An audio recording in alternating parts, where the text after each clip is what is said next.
tanghali guys, dito tayo sa loft, sa flyers loft natin guys, pangit ng panahon, uulan. Ito mga warriors natin, parondahin natin sa ulan para masanay sila guys. Mga warriors natin, parondahin na natin sa para na nasa lipara na yung mga warriors natin guys, yung mga ibon natin guys.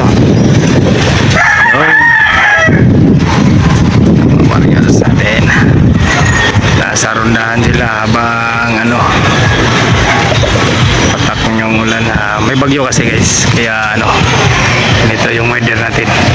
Update pala tayo guys bukas, abangan natin yun si Mr. 588. Abangan natin bukas sa natin special race derby.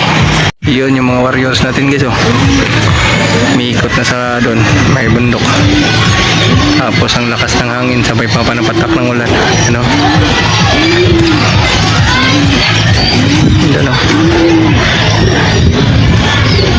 Yun.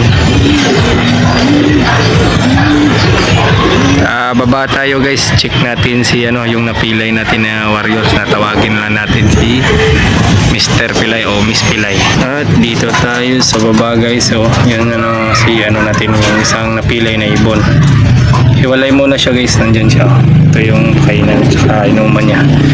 Iniwalay ko muna para hindi masyadong ma-stress, kasi pag ganitong ibon dapat mo nang napilay. Sa mga ilang days pa yan kagaling yung pilay niya, or makarecover siya. Kung makarecover pa, swerte pa tayo kung makarecover pa yung ibon natin. Hanggang dito na muna tayo guys. Maraming salamat sa panonood. Bye.